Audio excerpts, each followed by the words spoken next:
And that kind of goes back to what is sort of essential to art, right? Is an artist is trying to get out of their isolation and share their ideas with another person. If they can't accomplish that, their isolation increases, because now they just feel more and more like what they're thinking or what they're saying is so unutterable or so difficult to understand that it can't be gotten across, basically. It's unrelatable.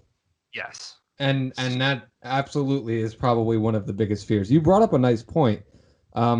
If they taught you guys in illustration and comics and all that kind of stuff about having a point to what you were trying to communicate, then they did a hell of a lot better in those departments at SCAD than they did in the film department. Because I think one of the biggest problems of the film department was nobody knew what the fuck they were trying to say. And a lot of it was backed up with, I don't want to say it was style, but it was style. Yeah. They were trying to justify what they were trying to do through the style. Does that make sense? Like they were like, you would point out something and they would be like, no, but that's real life.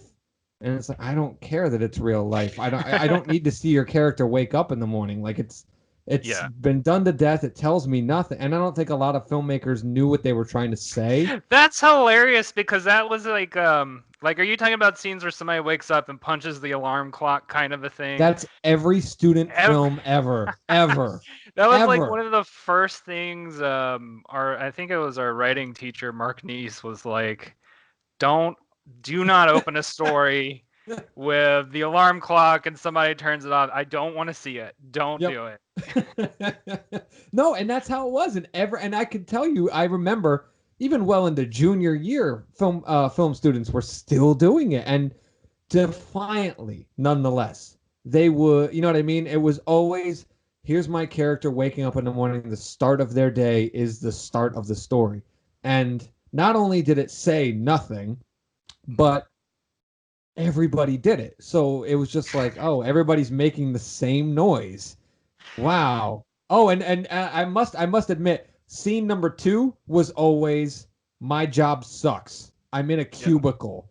And that was always, number 2. And then number 3 was, my car doesn't start. It basically became the bitch fest of every poor, I don't want to say poor, but when you're a college student, 9 times out of 10, somebody who was trying to get into the arts and they want to get out of their workaday job. That's right. And it was always I'm stuck in a cubicle with my white collared shirt and my tie, and I'm making telemarketer calls or whatever it may be. But it was always wake up in the morning. I hate my alarm clock. I hate going to my job. My car sucks. This girl won't talk to me. Like it was always that sequence of, and every character was that, and it was just like, oh, another one.